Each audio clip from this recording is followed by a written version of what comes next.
حصہ دو مظہر خلق عظیم صلی اللہ علیہ وسلم کے مکارم اخلاق۔ وأحسن منك لم ترقت عيني أجمل منك لم تلد النساء خلقت مبرا من كل عيب كأنك قد خلقت كما تشاء۔ میری آنکھوں نے کبھی آپ سے زیادہ کوئی حسین نہیں دیکھا، عورتوں نے آپ سے زیادہ کوئی صاحب جمال نہیں جنا۔ آپ کو ہر عیب سے پاک پیدا کیا گیا، جیسے آپ اپنی مرضی کے مطابق پیدا کیے گئے ہوں۔ حضرت حسان ثابت رضی اللہ تعالیٰ۔ صفات قدسیہ، تعارف ربانی، حدیث قدسی۔ صحیح بخاری میں بروایت حضرت طاہر رضی اللہ تعالیٰ عنہ ایسی حدیث مروی ہے جو حضور اکرم صلی اللہ علیہ وسلم کے اکثر اخلاق کریمہ کے لیے جامع ہے، اور ان میں کچھ صفات عالیہ قرآن کریم میں بھی مذکور ہے۔ چنانچہ حدیث قدسی میں ہے، یا ایھا النبی انا ارسلناک شاہدا ومبشرا ونذیرا وحرزا للأمیین۔ اے نبی، بے شک ہم نے آپ کو حق پر گواہ بنا کر بھیجا، فرمان برداروں کو بشارت دینے والا اور گمراہوں کا عذاب سے ڈرانے والا اور امیوں کے لیے پناہ دینے والا بنایا ہے۔ نمبر 2، انت عبدی و رسولی، آپ میرے خاص الخاص بندے اور رسول ہے۔ سمیتک متوکلا، میں نے آپ کا نام متوکل رکھ دیا کیونکہ ہر معاملے میں آپ مجھ پر توکل کرتے۔ لیس بفظ ولا غلیظ، نہ آپ درشکو ہے اور نہ سخت دل ہے۔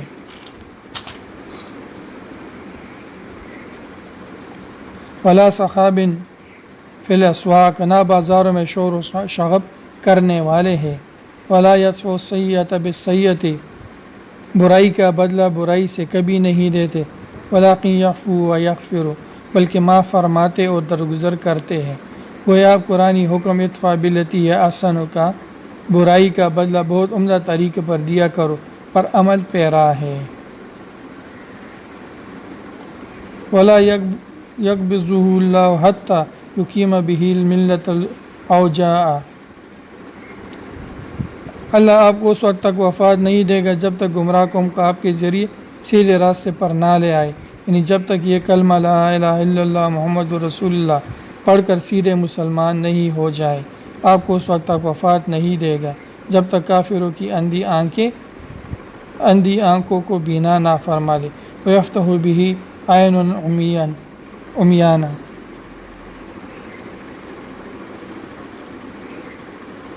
وَآذَانًا صُمًّا وَقُلُوبًا غُلْفًا، اور بہرے کان اور پڑے پڑے دلوں کو نہ کھول لے۔ بعض روایت میں یہ صفات بھی مزید بیان کی گئی ہے۔ اُسَدِّدُهُ بِكُلِّ جَمِيلٍ، ہر عمدہ خصلت سے آپ کی تسدید یعنی درستی کرتا رہوں گا۔ وَأَهَبُ لَهُ كُلَّ خُلُقٍ کریم، ہر اچھی خصلت آپ کو عطا کرتا رہوں گا۔ وَأَجْعَلُ السَّکِینَةَ لِبَاسَهُ وَشِعَارَهُ، بے اطمینان کو آپ کا لباس اور شعار اور بدن سے چمٹے ہوئے کپڑوں کی طرح بنا دوں گا۔ وَاتَّقْوَى ضَمِیرَهُ، پرہیزگاری کو آپ کا ضمیر یعنی دل بنا دوں گا۔ وَالْحِکْمَةَ مَعْقُولَهُ، حکمت کو آپ کی سوچی سمجھی بات بنا دوں گا۔ وَالصِّدْقَ وَالْوَفَاءَ طَبِیعَتَهُ، سچائی اور وفاداری کو آپ کی طبیعت بنا دوں گا۔ وَالْعَفْوَ وَالْمَعْرُوفَ خُلُقَهُ، معافی اور نیکی کو آپ کی عادت بنا دوں گا۔ انصاف کو آپ کی سیرت، حق کو آپ کی شریعت، ہدایت کو آپ کا امام اور دین اسلام کو آپ کی ملت کا درجہ دوں گا۔ والعدل سیرتہ والحق شریعتہ والہدی امامہ والاسلام ملتہ، احمدہ اسمہ، آپ کا نامی لقب احمد ہے۔ اہدی بہ بعد الضلالۃ، آپ ہی کے ذریعے تو میں لوگوں کو گمراہی کے بعد سیدھا راستہ دکھاؤں گا۔ وَأُعَلِّمُ بِهِ بعد الجہالۃ، جہالت تامہ کے بعد میں آپ ہی کے ذریعے علم عرفان لوگوں کو عطا کروں گا۔ وَأَرْفَعُ بِهِ الْخُمَالَةَ، آپ ہی کے ذریعے میں اپنی مخلوق کو پستی سے نکال کر باب عروج تک پہنچا دوں گا۔ وَأُسْمَعُ بِهِ بعد النَّکِیرۃ، آپ کی بدولت اپنی مخلوق کو جاہل ہونا شناس حق ہونے کے بعد بلندی عطا کروں گا۔ وَأُکْثِرُ بِهِ بعد القلۃ، آپ کی ہدایت کی بدولت آپ کے متبعین کی کم تعداد کو بڑھا دوں گا۔ وَأُغْنِي بِهِ بعد عِلَتِ، لوگوں کے فقر و فاقہ میں مبتلا ہو جانے کے بعد میں آپ کے ذریعے ان کی حالت کو غنا فراغت میں تبدیل کر دوں گا۔ وَأُؤَلِّفُ بِهِ بَيْنَ قُلُوبٍ مُخْتَلِفًا وَأَهْوَاءٍ مُشَتَّةٍ وَأُمَمٍ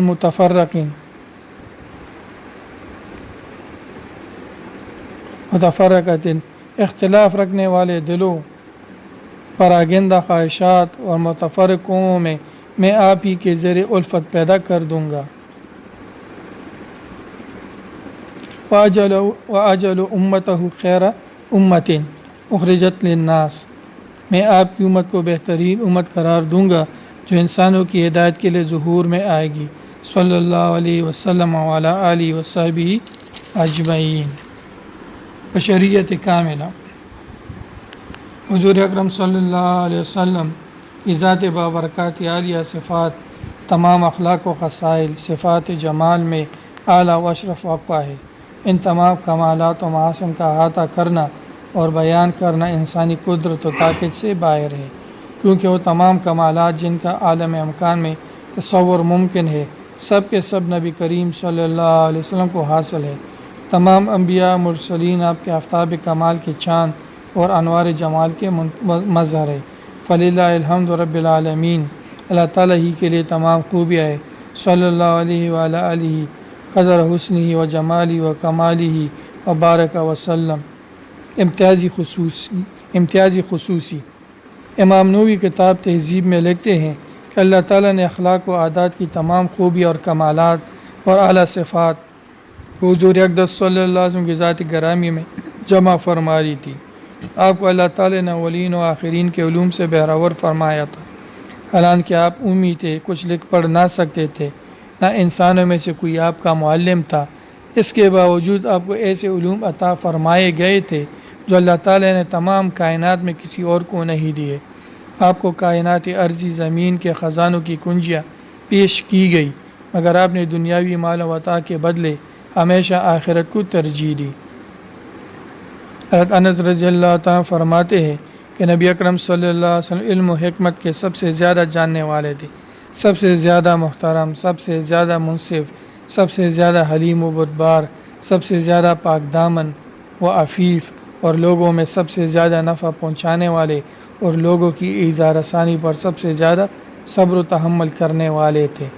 بخاری و مسلم میں سیدنا انس رضی اللہ عنہ سے روایت ہے کہ نبی کریم صلی اللہ علیہ وسلم تمام لوگوں میں سب سے زیادہ حسین، بہادر اور فیاض تھے۔ اس کی وجہ یہ ہے کہ آپ تمام انسانوں میں سب سے اشرف تھے اور آپ کے مزاج میں سب سے زیادہ اعتدال تھا، اور جس میں یہ اوصاف ہو تو اس کا ہر فعل بہترین افعال کا نمونہ ہوگا۔ وہ تمام لوگوں میں حسین ترین صورت والا ہوگا اور اس کا خلق اعلیٰ ترین اخلاق کا نمونہ۔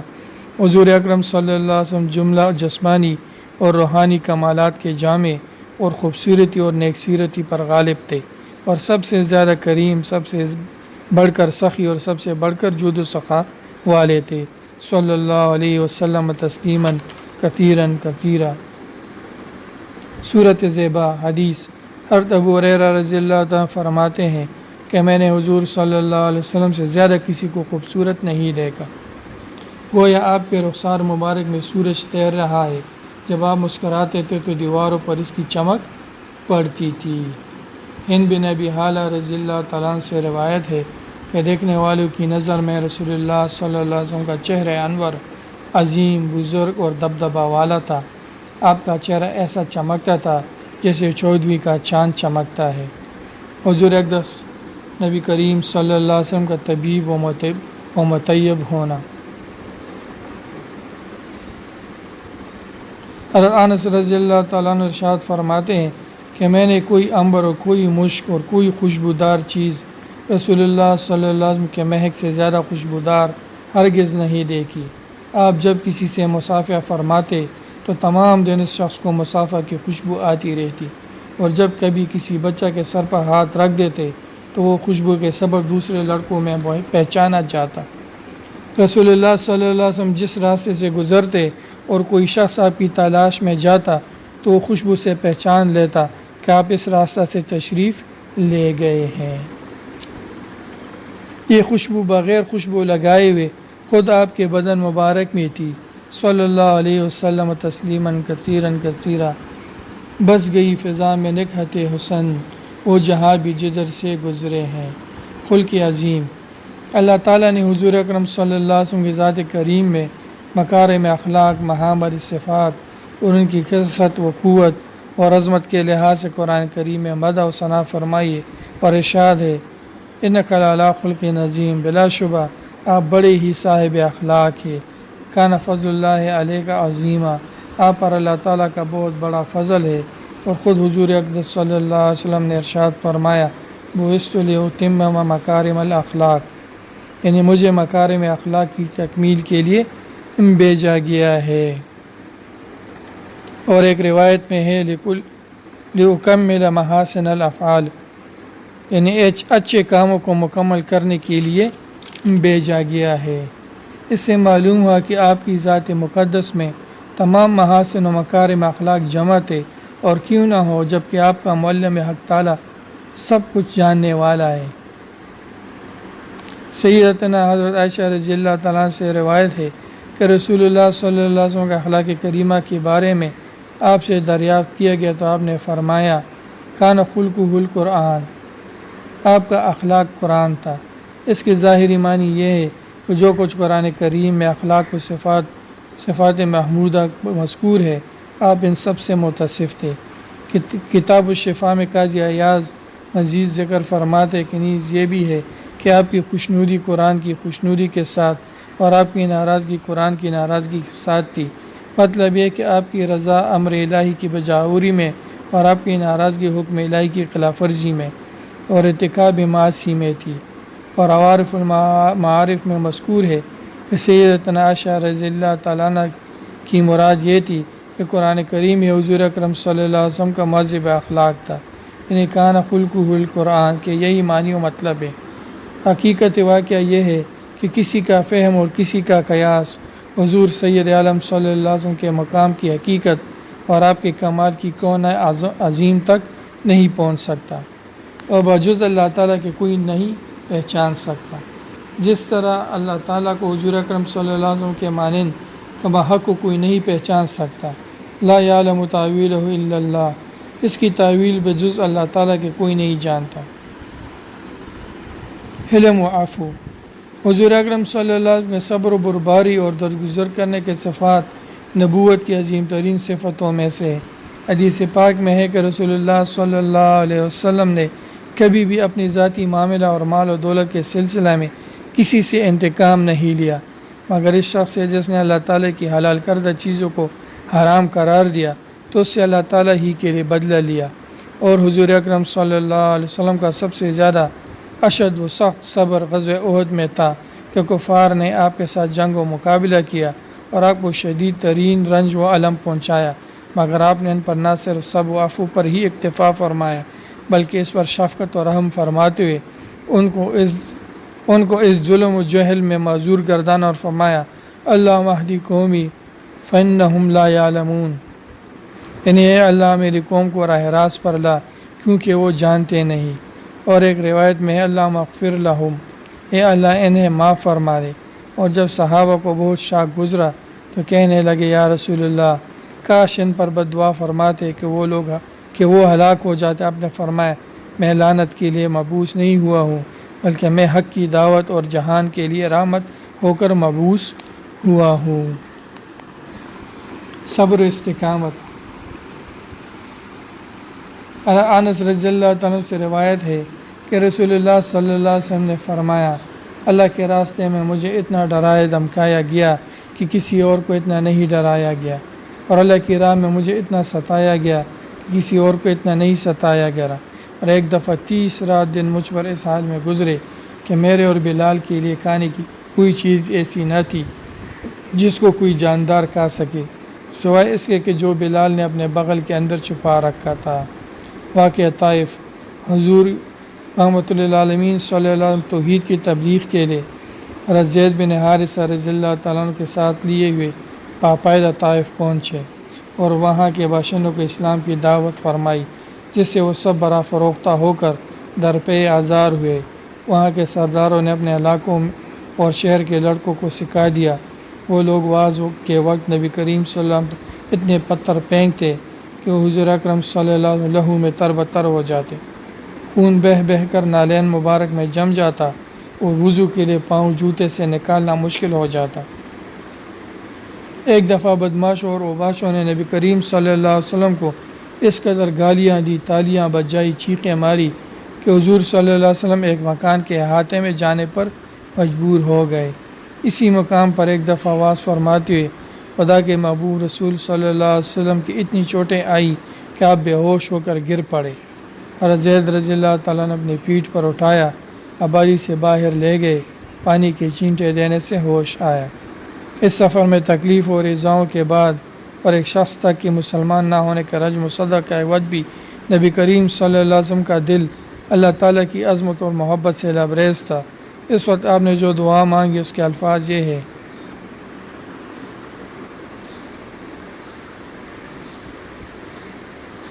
اللہم علیک اشکو ضعفی قوت و قلت حیلتی و حوانی علی الناس یا ارحم الراحمین، انت رب المستضعفین و انت ربی الی من تکلنی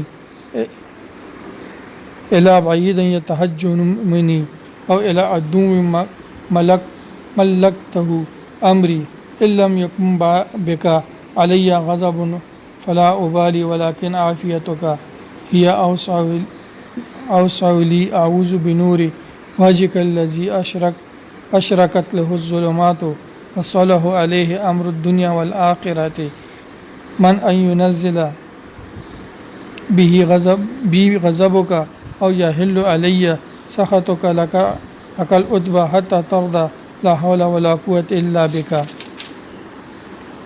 اے اللہ، میں اپنے ضعف، بے بسی اور لوگوں کی نظروں میں اپنی تحقیر اور بے سر و سامانی کی فریاد تجھی سے کرتا ہوں۔ اے ارحم الراحمین، اے درماندہ ناتوانوں کے مالک، تو ہی میرے رب ہے۔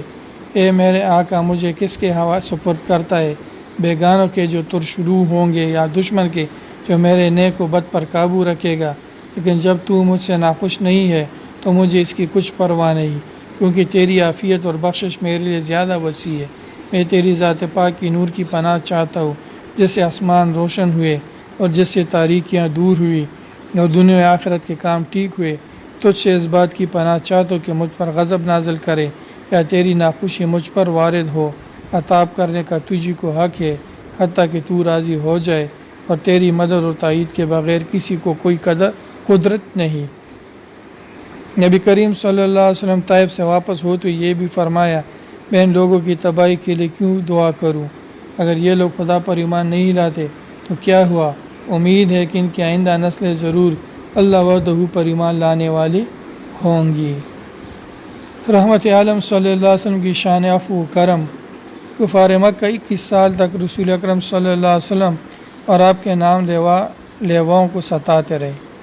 ظلم و ستم کا کوئی حربہ ایسا نہ تھا جنہوں نے خدائے واحد کے پرستاروں پر نہ آزمایا ہو، حتیٰ کہ وہ گھر بار اور وطن تک چھوڑنے پر مجبور ہو گئے۔ لیکن جب مکہ فتح ہوا تو اسلام کے یہ بدترین دشمن مکمل طور پر رسول اکرم صلی اللہ علیہ وسلم کے رحم و کرم پر تھے، اور آپ کا ایک اشارہ ان سب کو خاک و خون میں ملا سکتا۔ لیکن ہوا کیا؟ ان تمام جباران قریش سے جو خوف اور ندامت سے سر نیچے ڈالے آپ کے سامنے کھڑے تھے، آپ نے پوچھا: تمہیں معلوم ہے کہ میں تمہارے ساتھ کیا معاملہ کرنے والا ہوں؟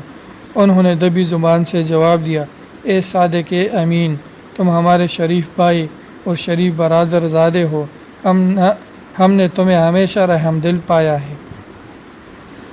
آپ نے فرمایا: آج میں تم سے وہی کہتا ہوں جو یوسف علیہ السلام نے اپنے بھائیوں سے کہا تھا۔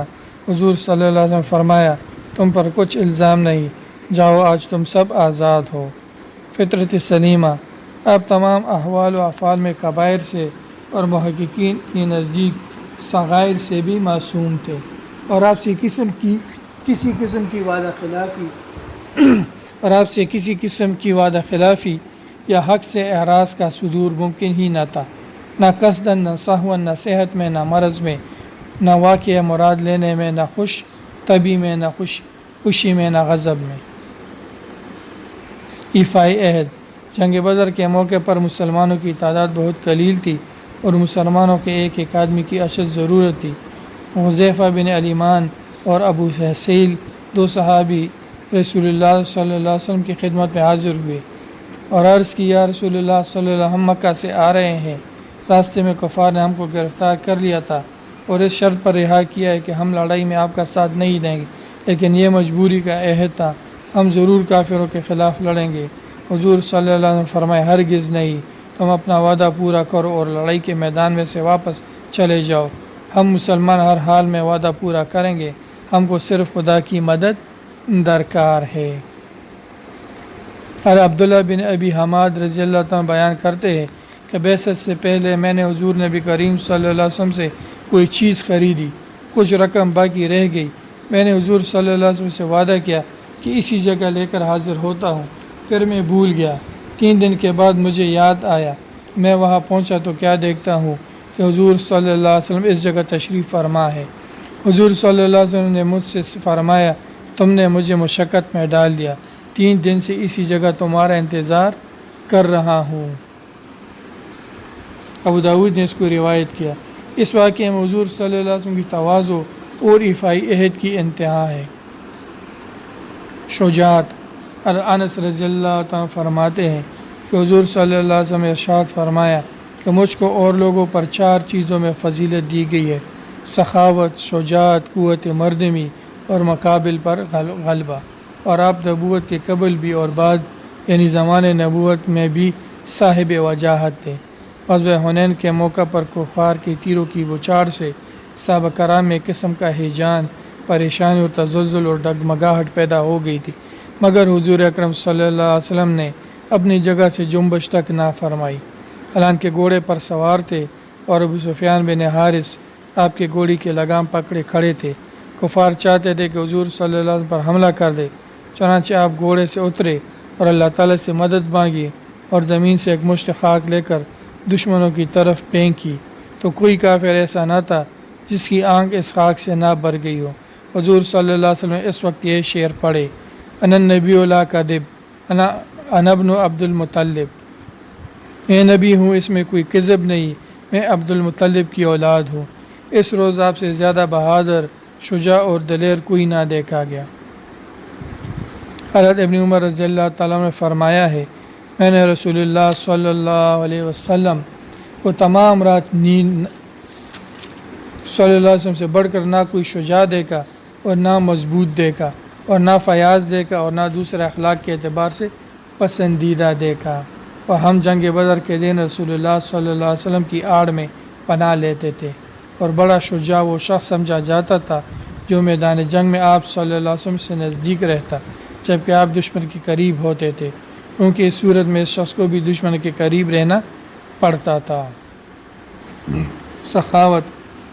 حضرت ابن عباس رضی اللہ تعالیٰ فرماتے ہیں کہ حضور اقدس صلی اللہ علیہ وسلم اول تو تمام لوگوں سے زیادہ سخی تھے، کوئی بھی آپ کی سخاوت کا مقابلہ نہ کر سکتا تھا، کہ خود فقیرانہ زندگی بسر کرتے تھے اور عطاؤں میں بادشاہوں کو شرمندہ کرتے تھے۔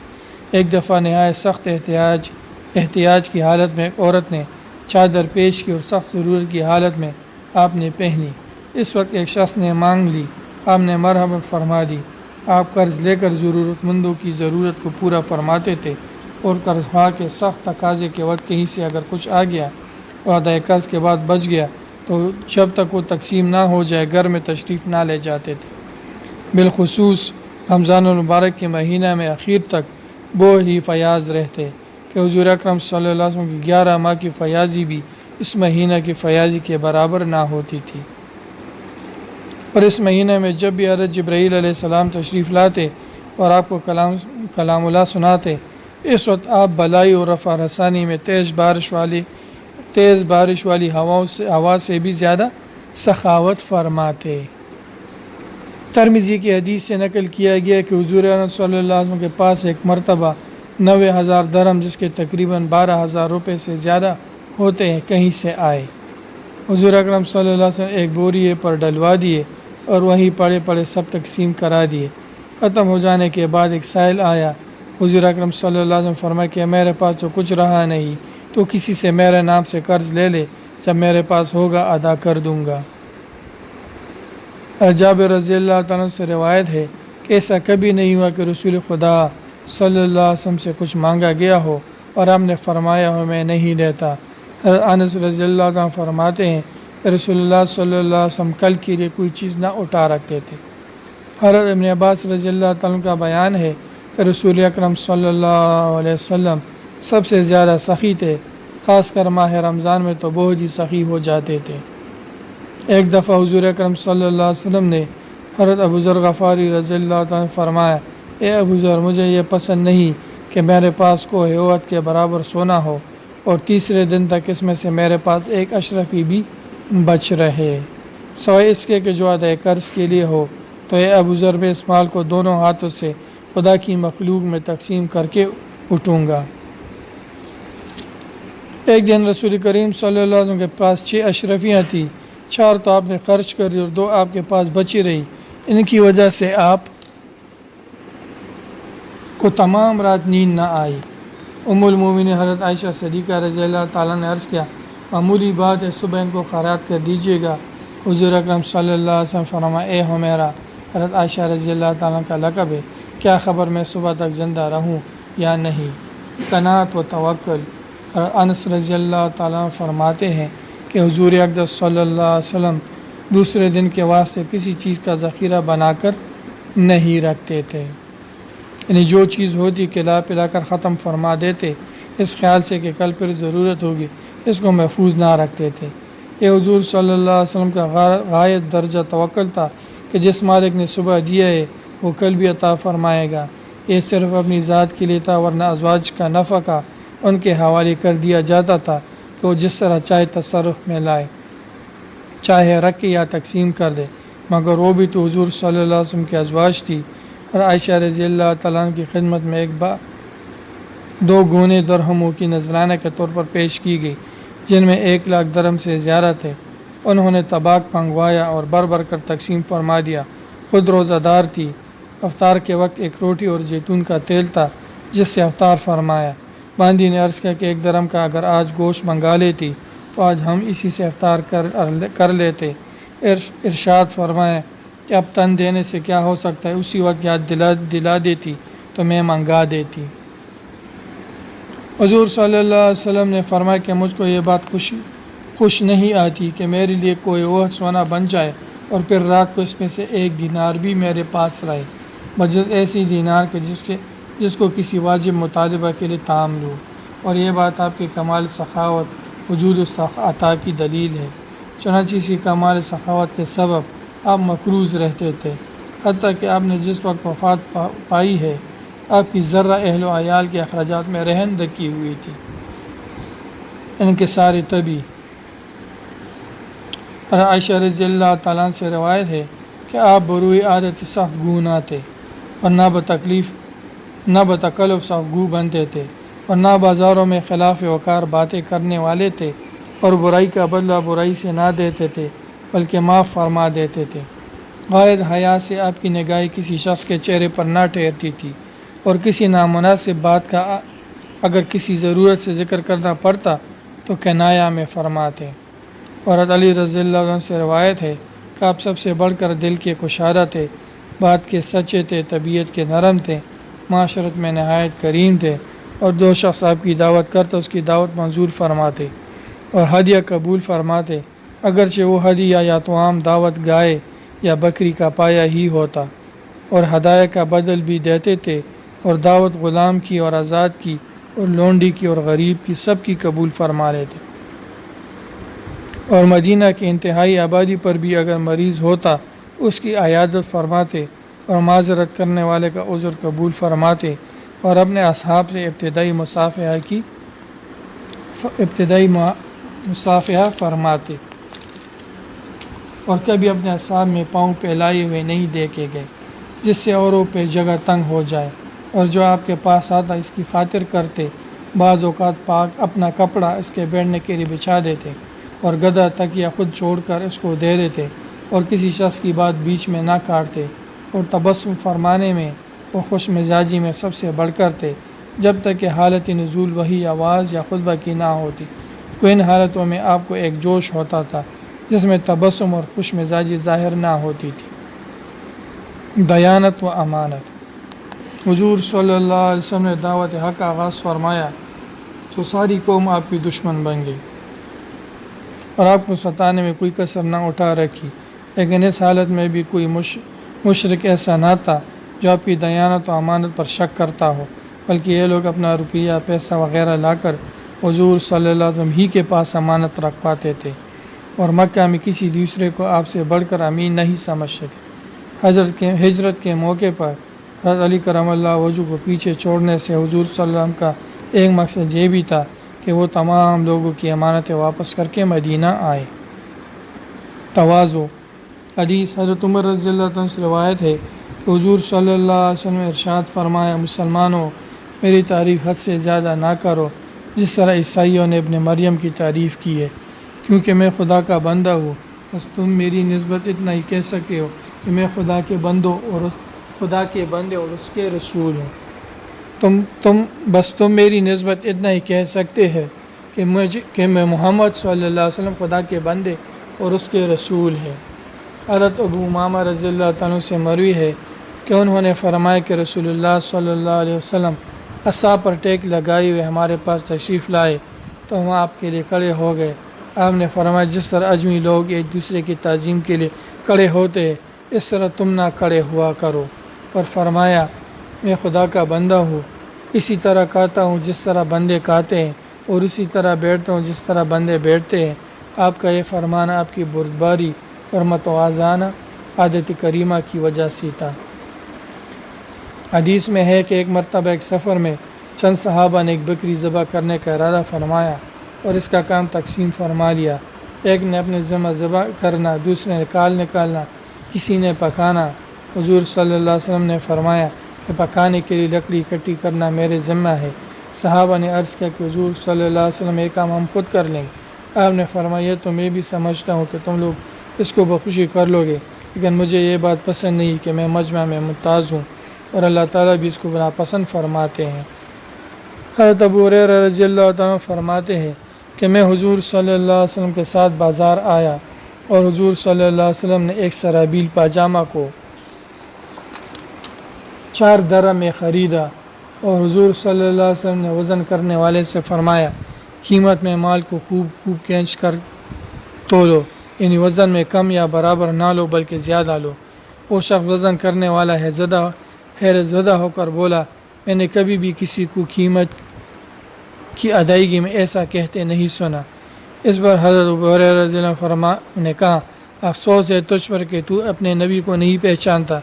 پھر تو وہ شخص ترازو کو چھوڑ کر کھڑا ہو گیا اور حضور اکرم صلی اللہ علیہ وسلم کے دست مبارک کو بوسہ دیا۔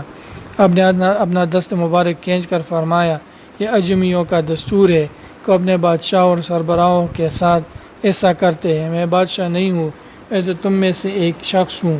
یہ حضور صلی اللہ علیہ وسلم کے عذرائے تواضع فرمایا جیسے کہ آپ عادت کریمہ تھی۔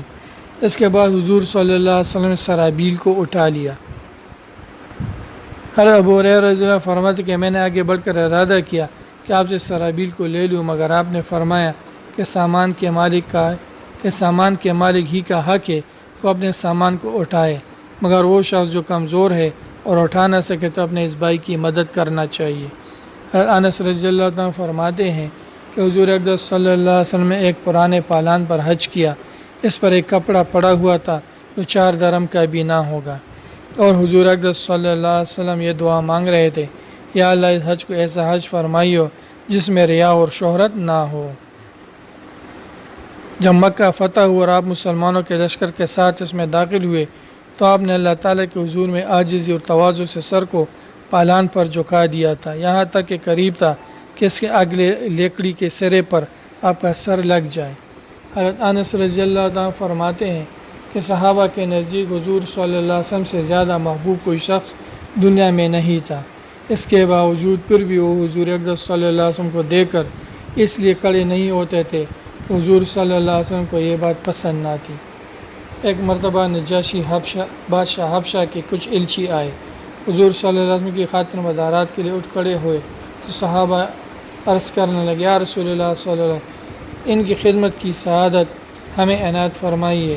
فرمایا، انہوں نے ہمارے صحابہ کی بڑی خدمت تکریم کی ہے، پسند کرتا ہوں کہ ان کا بدلہ ادا کر دوں۔ صاف دل ہونا۔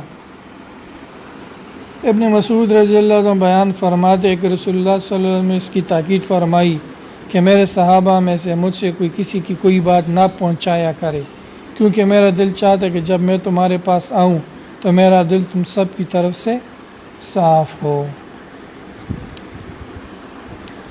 نرمی اور شفقت۔ انس رضی اللہ عنہ سے روایت ہے کہ رسول اللہ صلی اللہ علیہ وسلم بڑے خوش اخلاق تھے۔ ایک روز مجھے کسی ضرورت کے لیے بھیجا، میں نے کہا کہ خدا کی قسم میں نہ جاؤں گا، اور میرے دل میں یہ تھا کہ جو حکم مجھ کو رسول اللہ صلی اللہ علیہ وسلم نے دیا ہے اس کے لیے ضرور جاؤں گا۔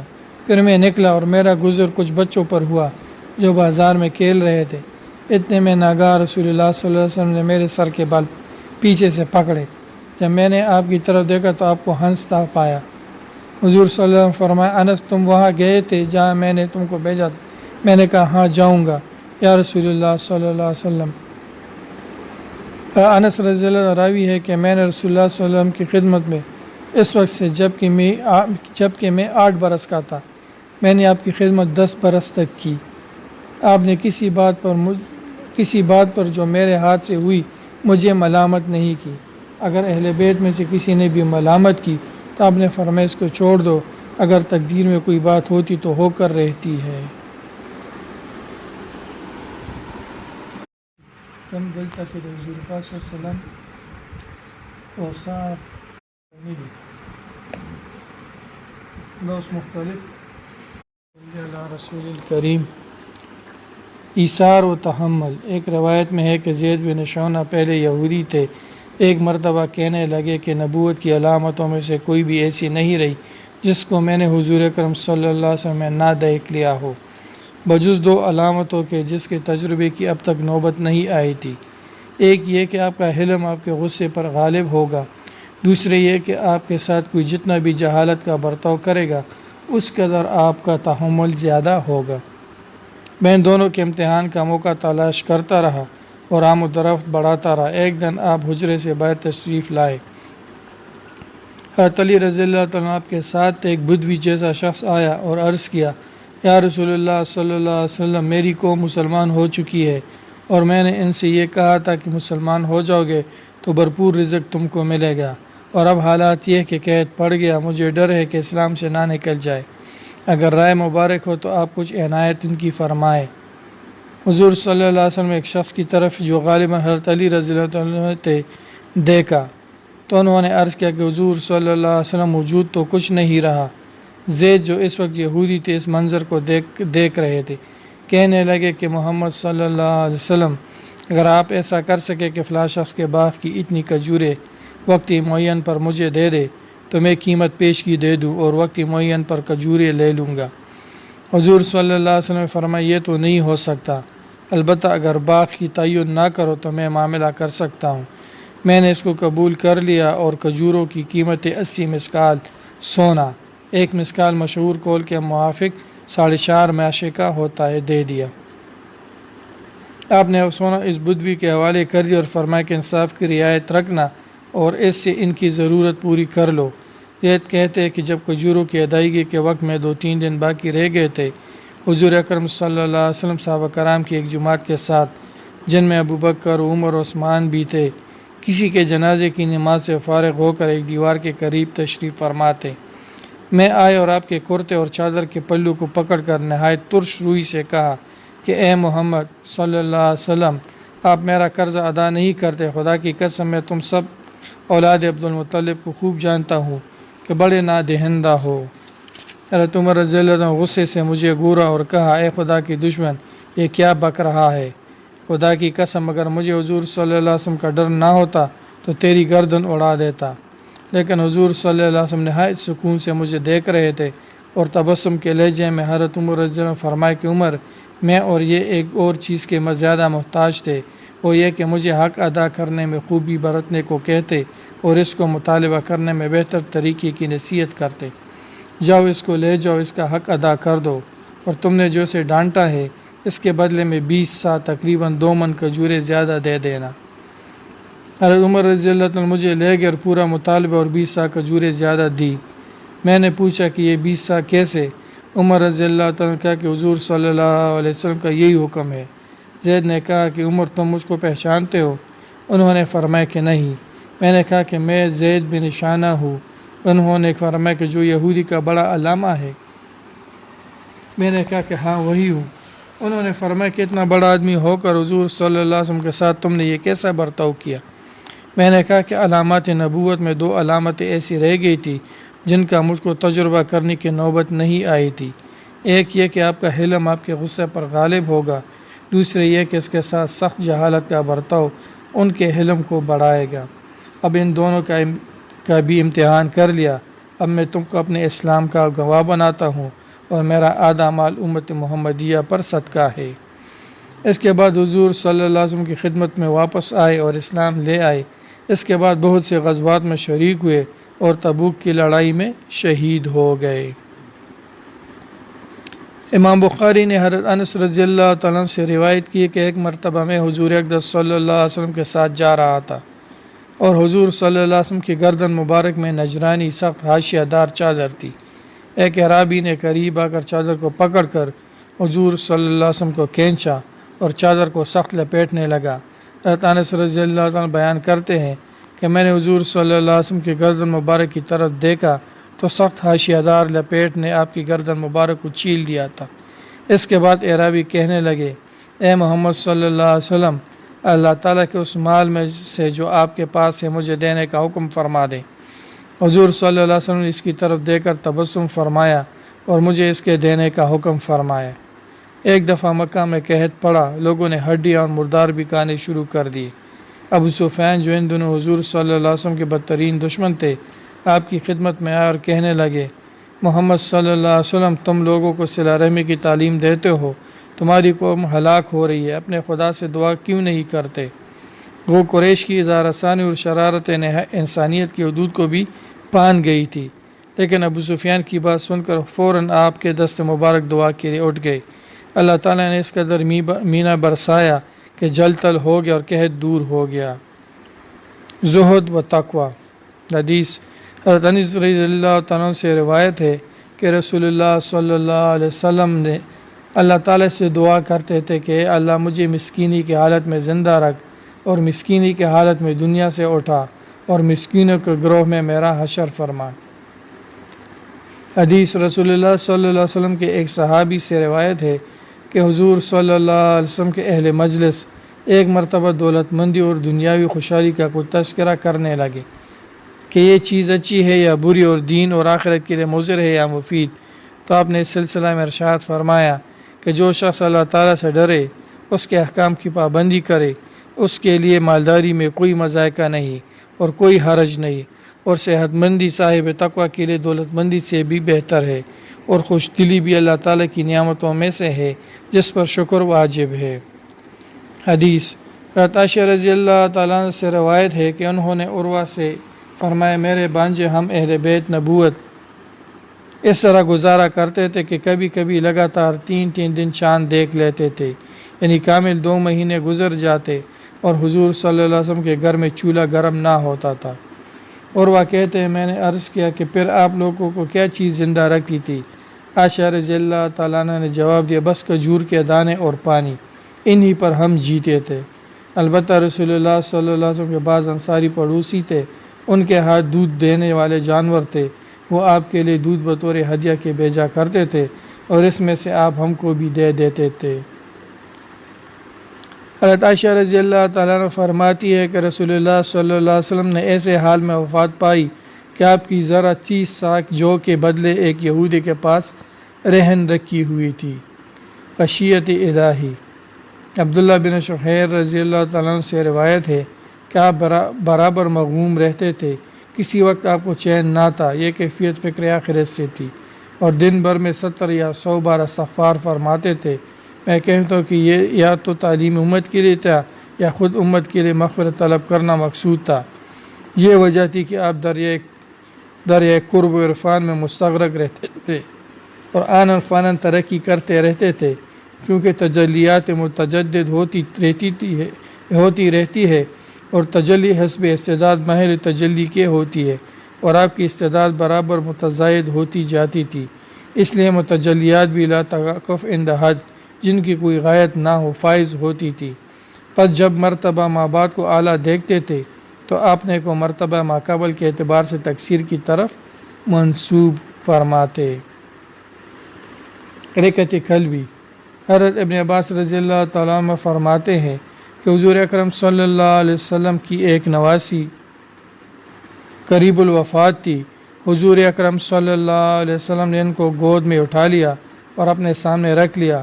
حضور صلی اللہ علیہ وسلم نے ان کو کے سامنے رکھ کے ان کی وفات ہو گئی۔ ایمن جو حضور اکرم صلی اللہ علیہ وسلم کی ایک کنیز تھی، چلا کر رونے لگی۔ حضور اکرم صلی اللہ علیہ وسلم فرمایا، کیا اللہ کے نبی کے سامنے بھی رونا شروع کر دیا؟ چونکہ آپ کے بھی آنسو ٹپک رہے تھے، اس لیے انہوں نے عرض کیا کہ حضور بھی تو رو رہے ہیں۔ حضور اکرم صلی اللہ علیہ وسلم نے فرمایا، یہ رونا ممنوع نہیں، یہ اللہ تعالیٰ کی رحمت ہے کہ بندوں کے قلوب کو نرم فرما دے اور ان میں شفقت و رحمت کا مادہ عطا فرما دے۔ پھر حضور اکرم صلی اللہ علیہ وسلم نے ارشاد فرمایا کہ مومن ہر حال میں خیر ہی میں رہتا ہے، حتیٰ کہ خود اس کی روح کو نکالا جاتا ہے اور وہ حق تعالی شانوں کی حمد کرتا ہے۔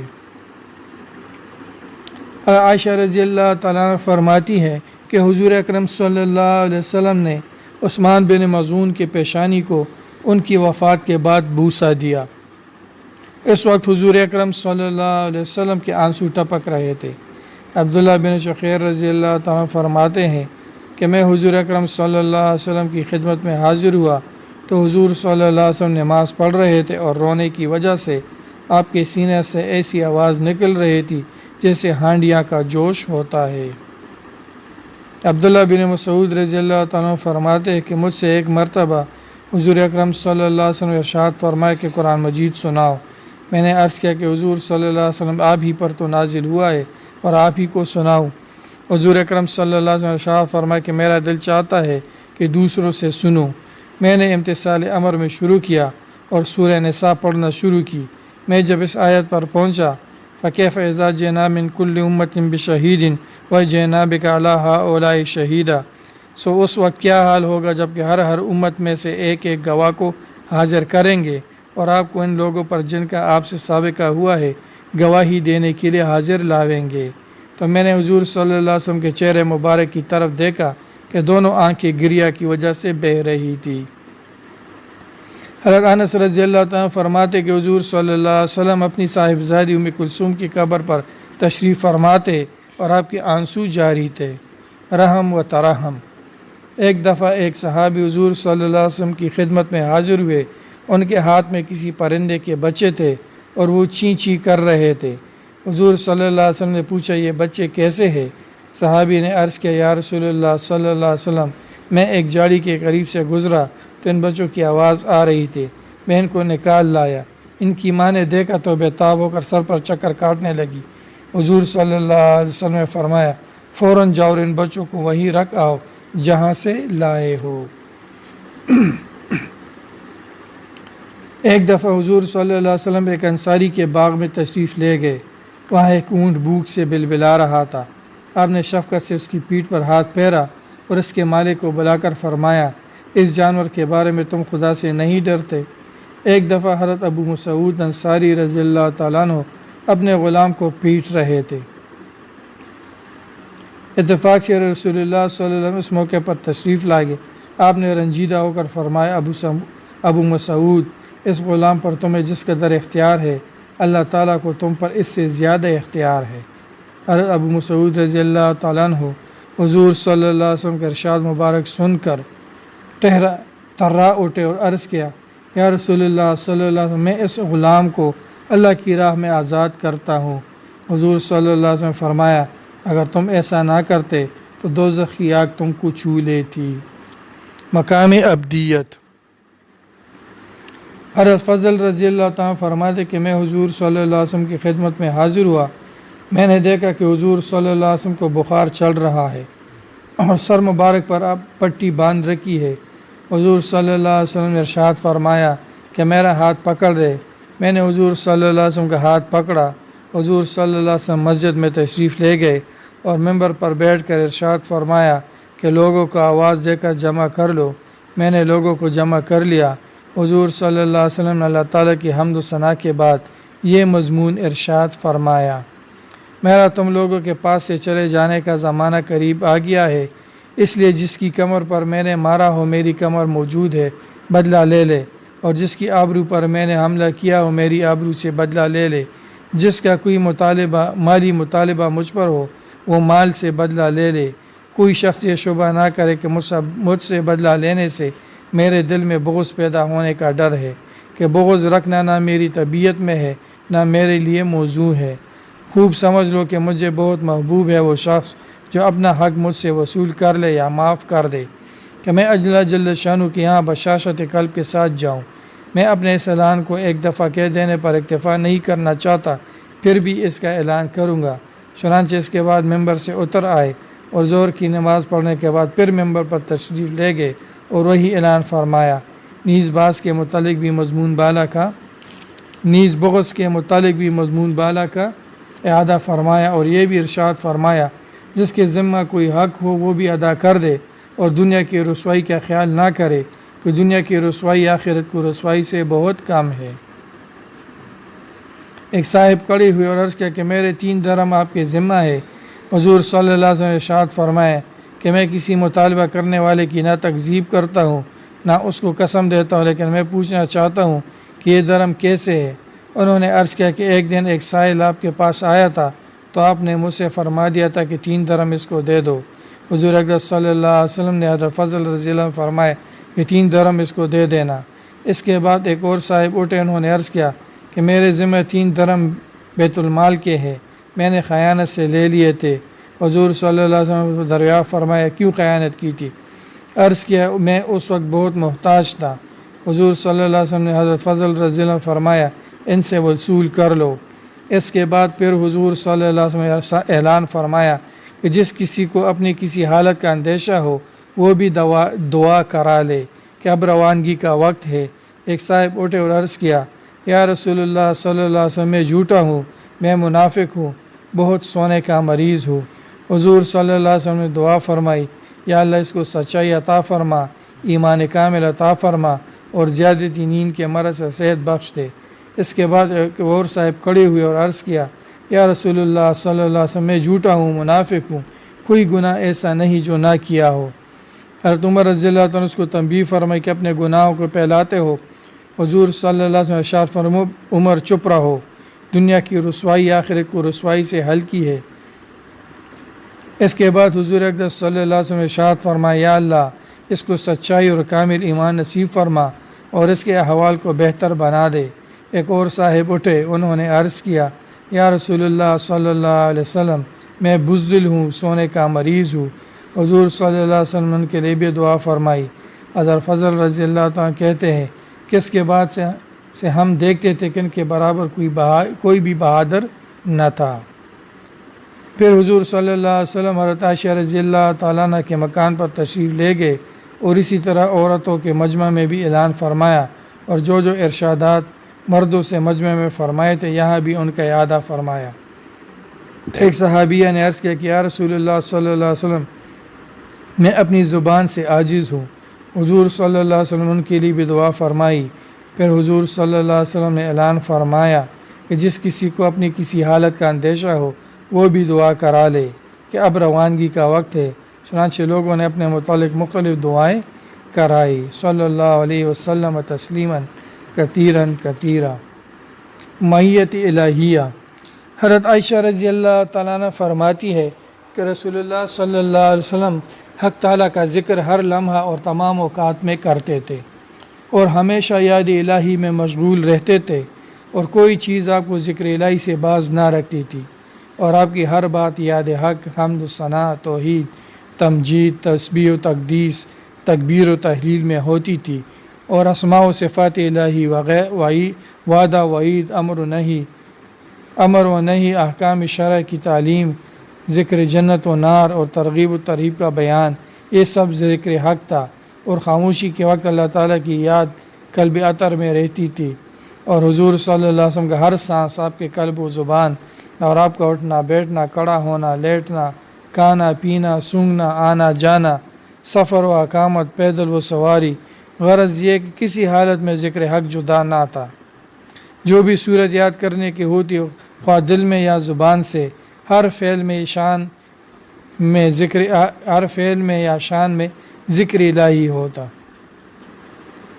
دن و رات کے اعمال و اشغال، وقت تہجد سے سونے کے وقت تک، مختلف اوقات و لمحات و حالات و اوضاع اور اطوار میں حضور صلی اللہ علیہ وسلم دعائیں وغیرہ پڑھا کرتے تھے۔ یہی ادعیہ مأثورہ تمام مقاصد و مطالب اور حاجات کو شامل و حاوی ہے، اور ہر خاص مقصد و مطلب کے لیے بھی جداگانہ دعا بیان فرمانے سے نہیں چھوڑی ہے۔ حضور اقدس صلی اللہ علیہ وسلم کا فقر امام قسطلانی مواہب میں لکھتے ہیں کہ نبی علیہ السلام اور آپ کے ساتھیوں کے بارے میں ایک طرف تو روایات میں یہ آتا ہے کہ آپ حضرات کئی وقت بھوکے رہتے تھے، کھانے کے لیے آپ کے اور آپ کے ساتھیوں کے پاس کچھ نہ ہوتا تھا، کبھی کھجورے کھا کر گزارا کر لیا اور کبھی یہ بھی میسر نہ ہوئی تو صرف پانی ہی پی لیا۔ اور دوسری طرف روایات میں یہ بھی ملتا ہے کہ آپ نے اپنے گھر والوں کو سال بھر کا روزینہ ایک ہی بار دے دیا۔ آپ نے اپنے 40 ساتھیوں میں 40 اونٹ تقسیم فرمائے۔ کہیں یہ ذکر ہے کہ آپ نے حج و عمرہ کے دوران 100 اونٹ ذبح کیے۔ کسی دیہاتی کو بکریوں کا ریوڑ عنایت فرمایا۔ آپ کے ساتھیوں میں سے بعض ایسے ساتھیوں کے واقعات کثرت سے ملتے ہیں جو صاحب ثروت تھے۔ حضرت ابوبکر صدیق رضی اللہ تعالیٰ عنہ، حضرت عثمان رضی اللہ تعالیٰ عنہ اور عبدالرحمن بن عوف رضی اللہ تعالیٰ عنہ وغیرہ ہم، جنہوں نے بہت سے مواقع پر اپنے مال و دولت سے مسلمانوں کی مدد کی، تو اگر یہ فراخی روست تھی تو پھر کہیں کی روز بھوکا رہنے، مہینہ بھر گھر میں چولہا نہ جلنے کے کیا معنی؟ اور اگر اتنی تنگ دستی تھی کہ کھانے پینے کے لیے بھی کچھ میسر نہ آتا تھا تو پھر یہ داد و دہش کیسی تھی؟ یہ ایک ایسی حقیقت ہے جو عام آدمی کے ذہن میں الجھن پیدا کرتی ہے۔ امام طبری نے اس کا جواب دیا ہے، فتح الباری میں ہے کہ حضور اقدس صلی اللہ علیہ وسلم اور صحابہ کرام کی اپنی جان پر یہ سختیاں اس لیے نہیں تھی کہ در حقیقت آپ حضرات نان شبینہ سے بھی محتاج اور عاجز و درماندہ تھے۔ ایسے صحابہ کی تعداد کم تھی جو واقعی انتہائی اسرت اور تنگ دستی میں زندگی بسر کرتے تھے۔ اصل میں حضور اقدس صلی اللہ علیہ وسلم اور صحابہ کرام کا بھوکا پیاسا رہنا، اچھے کانوں سے گریز کرنا کبھی کبھی مجبوری کی وجہ سے بھی ہوا، ورنہ عام طور پر آپ اور آپ کے ساتھی بھوک پیاس کی سختیاں با اختیار خود اس لیے برداشت کرتے تھے کہ دوسروں کے لیے ایثار و جانثاری کا جذبہ پیدا ہو، دنیاوی مال و متاع اور عیش و راحت سے نفرت اور بیزاری کا اظہار کیا جائے، کیونکہ دنیاوی ساز و سامان اور عیش و عشرت انسان کو خدا کی یاد اور حق کی حمایت سے غافل بنا دیتی ہے۔ حافظ ابن حجر کہتے ہیں کہ حقیقت یہ ہے کہ صحابہ سے اکثر جب تک مکہ میں رہے تنگ دست تھے۔ جب مکہ سے ہجرت کر کے مدینہ منورہ چلے گئے، وہاں انصار نے ہر طرح ان کے ساتھ تعاون کیا، انہیں اپنے گھروں میں ٹھہرایا، کاروبار میں شریک کیا، جہاد کا آغاز ہوا، دوسرے علاقے فتح ہوئے اور مال غنیمت آنا شروع ہوا تو تقریباً تمام صحابہ وسعت اور خوشحالی سے آسودہ ہو گئے۔ لیکن اس کے باوجود صحابہ اپنا مال و دولت اپنی ذاتی عیش سامانی پر خرچ نہیں کرتے تھے۔ ان کے تمام مالی ذرائع اور وسائل عام مسلمانوں کی فلاح و بہبود پر خرچ ہوتے تھے۔ ابو امامہ رضی اللہ تعالیٰ عنہ کہتے ہیں، نبی کریم صلی اللہ علیہ وسلم نے فرمایا، میرے رب نے مجھ سے کہا کہ اے نبی، اگر تم چاہو تو تمہارے لیے وادی مکہ سونے کی بنا دی جائے۔ میں نے عرض کیا کہ نہیں پروردگار، میں تو یہ پسند کرتا ہوں کہ ایک دن بھوکا رہوں اور ایک دن پیٹ بھر کر کھاؤں۔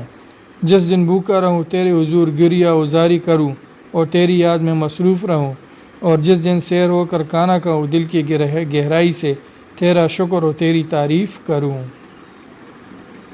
حضور نبی کریم صلی اللہ علیہ وسلم نے فرمایا، مجھ سے پہلے انبیاء پر بھی فقر و فاقہ کی سختیاں گزری ہے، اور مجھے بھی اللہ تعالیٰ کی نوازشوں میں یہ نوازش سب سے زیادہ پسند ہے۔ عائشہ رضی اللہ تعالیٰ عنہ کہتی ہے، نبی علیہ السلام کبھی بھی سیر ہو کر کھانا نہیں کھاتے تھے، اور آپ نے کبھی کسی سے اس بات کا ذکر بھی نہیں کیا، کیونکہ آپ کو فقر غنا سے اور بھوک پیٹ بھر کر کھانے سے زیادہ محبوب اور پسندیدہ تھی۔ آپ بسا اوقات بھوک کی وجہ سے تمام رات بے چین رہتے، مگر آپ کی یہ بھوک آپ کو اگلے روز روزہ رکھنے سے نہ روک سکتی۔ رات کو کچھ کھائے پیے بغیر ہی آپ روزہ رکھ لیتے، حالانکہ آپ اگر چاہتے تو اللہ رب العزت سے دنیا کے تمام خزانے اور ہر قسم کی نعمتیں اور فراوانیاں مانگ سکتے تھے، مگر آپ نے فقر و فاقہ کو عیش و سامانی پر ہمیشہ ترجیح دی۔ میں حضور اقدس صلی اللہ علیہ وسلم کی یہ حالت دیکھ کر رونے لگتی اور خود میری اپنی یہ حالت ہوتی کہ بھوک سے برا حال ہوتا اور میں پیٹ پر ہاتھ پھیرنے لگتی اور حضور صلی اللہ علیہ وسلم سے کہنے لگتی کاش ہمیں صرف گزر بسر ہی کی حد تک کھانے پینے کا سامان میسر ہوتا، فراخی اور عیش سامانی نہ صحیح، کم از کم اتنا تو ہوتا کہ اطمینان سے ہمارا گزر بسر چلتا۔ میری یہ بات سن کر آپ نے فرمایا اے عائشہ ہمیں دنیا سے کیا غرض؟ مجھ سے پہلے میرے بہت سے بھائی جو جلیل القدر پیغمبر تھے اس دنیا میں آئے، انہوں نے مجھ سے زیادہ سختیاں برداشت کی مگر صبر کیا اور اسی حال میں اپنے خدا سے جا ملے، وہاں انہیں بلند مقامات سے نوازا گیا اور طرح طرح کی نعمتیں ان کو عطا کی گئی ہیں۔ میں ڈرتا ہوں کہ مجھے اس دنیا میں فراخی دے دی جائے اور آخرت کی لازوال نعمتوں میں کمی ہو جائے۔ میرے نزدیک اس سے زیادہ محبوب اور پسندیدہ کوئی بات نہیں کہ میں اپنے دوستوں اور بھائیوں سے اسی حالت میں جا ملوں۔ عائشہ صدیقہ رضی اللہ تعالیٰ فرماتی ہے کہ جس وقت حضور اقدس صلی اللہ علیہ وسلم یہ بات فرمائی اس کے بعد مشکل سے 1 ماہ آپ ہم میں رہے، پھر آپ کا وصال ہو گیا اور اپنے مالک حقیقی سے جا ملے۔ ان للہ و انا الیہ راجعون۔ صلی اللہ علیہ وسلم تسلیما کثیرا کثیرا۔ آپ کے بعض عوارض بشریت کے ظہور کی حکمت۔ حضور صلی اللہ علیہ وسلم کو بھی مثل دوسرے انسانوں کے شدائد جھیلنے کا اتفاق ہوا ہے تاکہ آپ کا ثواب بہت زیادہ ہو اور درجات بلند ہو۔ چنانچہ آپ کو مرض بھی لاحق ہوا اور درد وغیرہ کی بھی شکایت ہوئی اور آپ کو گرمی و سردی کا بھی اثر ہوا اور بھوک و پیاس بھی لگی اور آپ کے موقع پر غصہ بھی آیا اور انقباض بھی ہوا اور آپ کو ماندگی و خستگی بھی ہوئی اور کمزوری و بیماری بھی ہوئی اور سواری پر سے گر کر خراش بھی آئی اور جنگ احد میں کفار کے ہاتھ سے آپ کے چہرے اور سر مبارک میں زخم بھی ہوا اور کفار طائف نے آپ کے قدم مبارک کو خون آلود بھی کیا، آپ کو زہر بھی کھلایا گیا اور آپ پر جادو بھی کیا گیا۔ آپ نے دوا بھی کی، پچنے بھی لگوائے، جاڑ پونگ کا بھی استعمال کیا اور اپنا وقت پورا کر کے عالم بالا سے ملحق ہو گئے اور اس دارالامتحان و بلا سے آزاد ہو گئے۔ اگر یہ جسمانی تکلیف نہ ہوتی تو شاید کسی کو آپ پر الوہیت کا شبہ ہو جاتا۔ اس کے علاوہ آپ کے تمام حالات و واقعات زندگی سبق آموز ہے تاکہ مصائب میں آپ کی امت کے لیے تسلی کا سبب ہو کہ جب سید الانبیاء صلی اللہ علیہ وسلم کو بھی تکلیف پہنچے تو ہم کیا چیز ہے۔ اور یہ عوارض مذکورہ صرف آپ کے عنصری جسد شریف پر بوجہ مشارکت نوعی کے طاری ہوتے تھے۔ رہا آپ کے قلب مبارک سے وہ تعلق بالخلق سے منزہ و مقدس اور مشاہدہ حق میں مشغول تھا، کیونکہ آپ ہر آن ہر لحظہ اللہ تعالیٰ ہی کے ساتھ، اللہ تعالیٰ ہی کے واسطے، اللہ تعالیٰ ہی میں مستغرق اور اللہ تعالیٰ ہی کی معیت میں تھے، حتیٰ کہ آپ کا کھانا پینا، پہننا، حرکت و سکون، بولنا، خاموش رہنا سب اللہ تعالیٰ ہی کے واسطے اور اللہ تعالیٰ ہی کے حکم سے تھا۔ چنانچہ ارشاد خداوندی ہے وما ینطق عن الہوی ان هو الا وحی یوحی، اور آپ نفسانی خواہش سے کچھ نہیں بولتے، یہ سب وحی ہی ہے جو آپ پر نازل کی جاتی ہے۔ بعض شمائل و عادات طیبہ۔ رسول اکرم صلی اللہ علیہ وسلم جب صبح کی نماز پڑھ کر فارغ ہوتے تو لوگوں کی طرف متوجہ ہوتے اور دریافت فرماتے کہ کیا کوئی مریض ہے جس کی عیادت کروں یا کوئی جنازہ ہے کہ اس کی نماز پڑھوں؟ اگر ضرورت ہوتی تو تشریف لے جاتے۔ آپ زمین پر بیٹھتے اور زمین ہی پر بیٹھ کر کھانا تناول فرماتے اور اکثر زمین ہی پر استراحت فرماتے۔ غریب اور بے سہارا لوگوں کے عیادت کو تشریف لے جاتے اور خود ان کا کام کاج کرتے، کبھی کسی کو حقیر نہ سمجھتے، ہمیشہ غریبوں کے جنازے میں شریک ہوتے، کمزور، فاقہ مست اور مفلس لوگوں کے پاس خود جاتے اور ان کی اعانت فرماتے، غریب سے غریب آدمی کی بھی دعوت قبول فرما لیتے، غریبوں اور تنگ دستوں کی مدد کرتے، ان کا بوجھ اٹھاتے، مہمانوں کی مدارات کرتے اور بلائی کے کاموں میں تعاون فرماتے۔ صلی اللہ علیہ وسلم تسلیما کثیرا کثیرا۔ اپنے ساتھیوں میں سے جب کسی کو آپ کہیں کا حاکم وغیرہ بنا کر بھیجتے تو اس کو یہی نصیحت فرماتے کہ لوگوں کو اچھی باتیں بتانا، ان کے لیے آسانیاں پیدا کرنا، دین کو اس طرح پیش کرنا کہ انہیں اس کی رغبت ہو، انہیں احکام سے مصیبت میں نہ ڈالنا وغیرہ۔ جو لوگ اہل علم و فضل ہوتے اور اچھے اخلاق والے ہوتے آپ ان کی عزت و احترام فرماتے، جو لوگ عزت و مرتبہ والے ہوتے ان پر آپ احسان فرماتے، عزیز و اقارب کی عزت کرتے اور ان کے ساتھ صلہ رحمی کرتے۔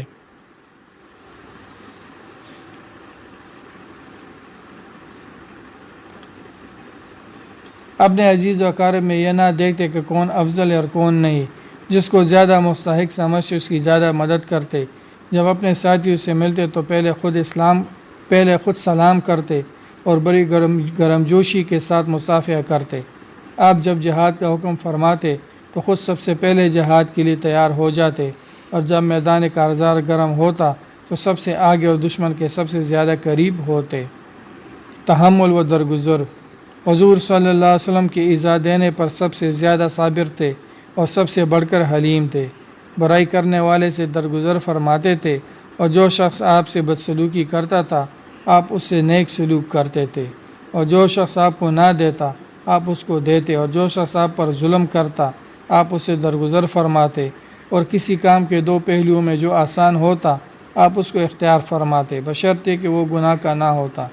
اس میں اپنے متبعین کے لیے آسانی کی رعایت فرمائی، نیز تجربہ ہے کہ آسانی پسند طبیعت دوسروں کے لیے بھی آسانی تجویز کرتا ہے۔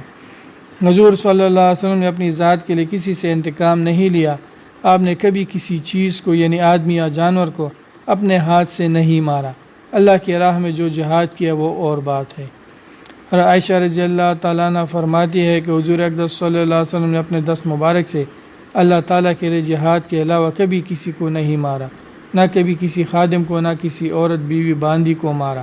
آپ فرماتی ہے کہ میں نے کبھی نہیں دیکھا کہ حضور صلی اللہ علیہ وسلم نے اپنی ذات کے لیے کبھی کسی کے ظلم کا بدلہ لیا ہو، البتہ اللہ کی حرمتوں میں سے کسی کی توہین ہوتی ہو، مثلا کسی حرام فعل کا کوئی مرتکب ہوتا ہو تو حضور صلی اللہ علیہ وسلم سے زیادہ غصہ والا کوئی شخص نہیں ہوتا تھا۔ ایک مرتبہ ایک بدوی آئے اور حضور اقدس صلی اللہ علیہ وسلم کی چادر پکڑ کر اس زور سے کینچی کے گردن مبارک پر نشان پڑ گیا اور یہ کہا کہ میرے ان اونٹوں پر غلہ لدوا دو، تم اپنے مال میں سے یا اپنے باپ کے مال میں سے نہیں دیتے ہو، گویا بیت المال کا مال ہم ہی لوگوں کا ہے، تمہارا نہیں ہے۔ حضور صلی اللہ علیہ وسلم نے ارشاد فرمایا کہ جب تک تو اس چادر کو کھینچنے کا بدلہ نہیں دے گا میں غلہ نہیں دوں گا۔ اس نے کہا خدا کی قسم میں بدلہ نہیں دیتا۔ حضور صلی اللہ علیہ وسلم تبسم فرما رہے تھے اور اس کے اونٹوں پر غلہ لدوا دیا۔ مسکنت، حضرت انس رضی اللہ تعالیٰ کہتے کہ حضور اقدس صلی اللہ علیہ وسلم مریضوں کی عیادت فرماتے تھے، جنازوں میں شرکت فرماتے تھے، دراز گوش پر سوار ہو جاتے تھے اور غلاموں کی دعوت قبول فرما لیتے تھے، اور اپنی بکری کا دودھ دھو لیتے اور اپنے کپڑوں میں خود پیوند لگا لیتے اور اپنے پاپوش کو وقت ضرورت سی لیا کرتے اور اپنے گھر والوں کا کام کر لیا کرتے۔ آپ خدمتگار کے ساتھ کھانا کھا لیتے اور اس کے ساتھ آٹا گوندوا لیتے، اپنا سودا بازار سے خود لے آتے، اور سب سے بڑھ کر احسان کرنے والے اور عدل کرنے والے اور عفیف اور سچ بولنے والے تھے۔ رفق و تواضع، آپ نہایت حلیم تھے، نہ کسی کو دشنام دیتے تھے، نہ سخت بات فرماتے تھے، نہ لعنت کرتے، نہ بد دعا دیتے تھے۔ آپ کافر اور دشمن سے بھی اس کی تالیف قلب کی توقع پر کشادہ روی کے ساتھ پیش آتے تھے اور ظاہر کی بدتمیزی کی بات پر صبر کرتے اور اپنے گھر میں آ کر گھر والوں کے کام انتظام فرماتے اور چادر اوڑھنے میں بہت اہتمام فرماتے کہ اس میں ہاتھ اور پیر ظاہر نہ ہوں۔ غالباً بیٹھنے کی حالت میں ایسا ہوتا ہوگا، اور آپ کی کشادہ روی اور انصاف سب کے لیے عام تھا اور غصہ آپ کو بےتاب نہیں کرتا تھا، اور اپنے جلیسوں سے کوئی بات خلاف ظاہر دل میں نہ رکھتے تھے، اور آنکھوں کی خیانت یعنی دزیدہ نظر آپ میں نہ تھی، تو قلب کی خیانت کا تو کیا احتمال ہے۔ حضور نبی کریم صلی اللہ علیہ وسلم کو بری عادتوں میں جھوٹ بہت ناگوار ہوتا تھا۔ حضور نبی کریم صلی اللہ علیہ وسلم کو بری عادتوں میں جھوٹ بہت ناگوار ہوتا تھا۔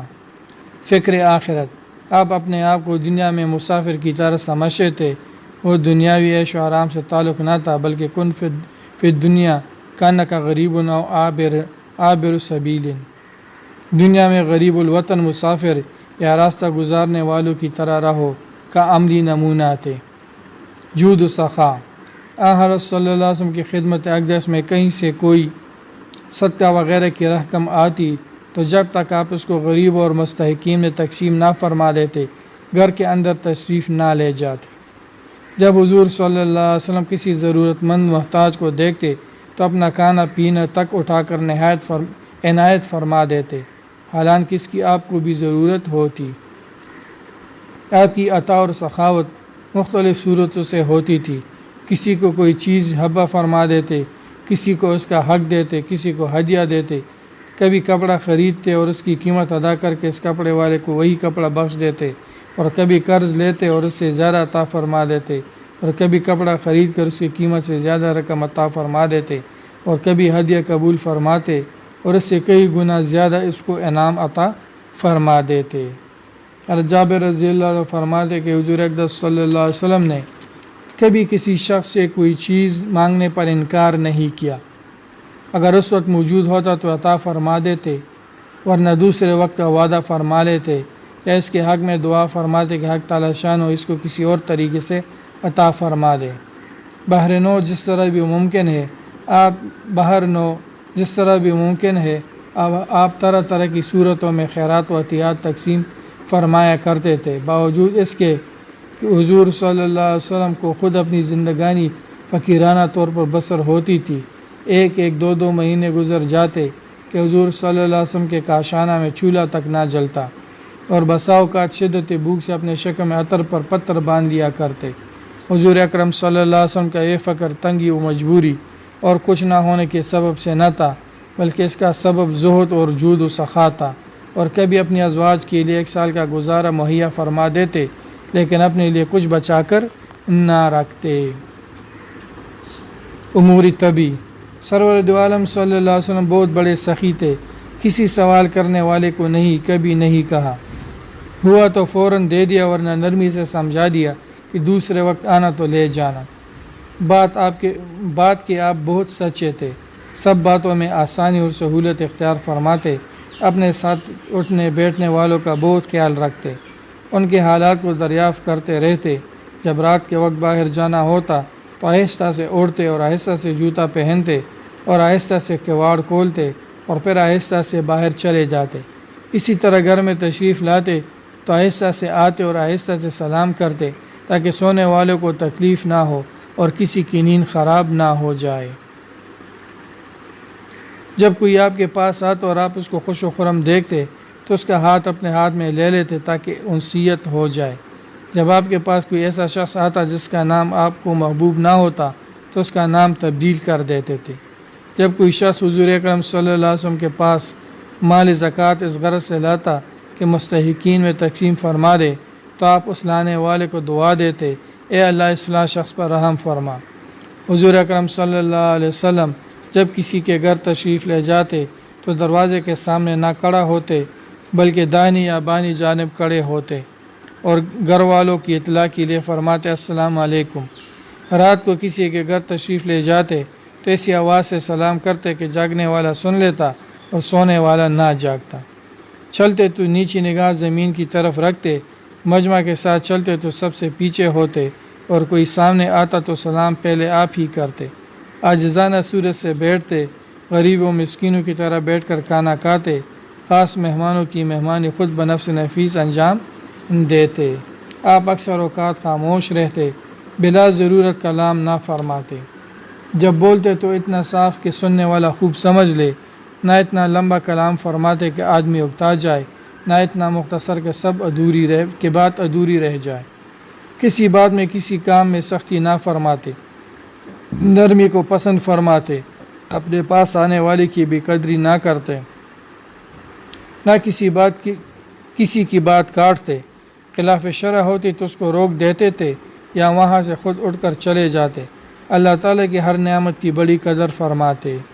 کسی چیز کے ٹوٹ جانے بگڑ جانے پر، مثلاً کوئی چیز کسی نے توڑ دی یا کام بگاڑ دیا تو آپ کو غصہ نہ آتا تھا، البتہ اگر کوئی بات دین کے خلاف ہوتی تو آپ کو سخت غصہ آتا تھا۔ کبھی آپ نے ذاتی معاملہ میں غصہ نہیں کیا اور نہ اپنے نفس کا کسی سے بدلہ لیا۔ کسی سے ناراضگی کا اظہار فرماتے تو چہرے کو اس طرف سے پیر لیتے تھے، لیکن زبان سے سخت سست نہیں کہتے۔ جب خوش ہوتے تو نیچی نگاہ کر لیتے، نہایت ہی شرمیلے تھے۔ حضور صلی اللہ علیہ وسلم کنواری لڑکی سے جو اپنے پردے میں ہو، شرم و حیا میں کہیں زیادہ بڑے ہوئے تھے۔ شدت حیا کی وجہ سے کسی شخص سے چہرہ پر نظر جما کر نہ دیکھتے، کبھی آنکھوں میں آنکھیں ڈال کر نہ دیکھتے۔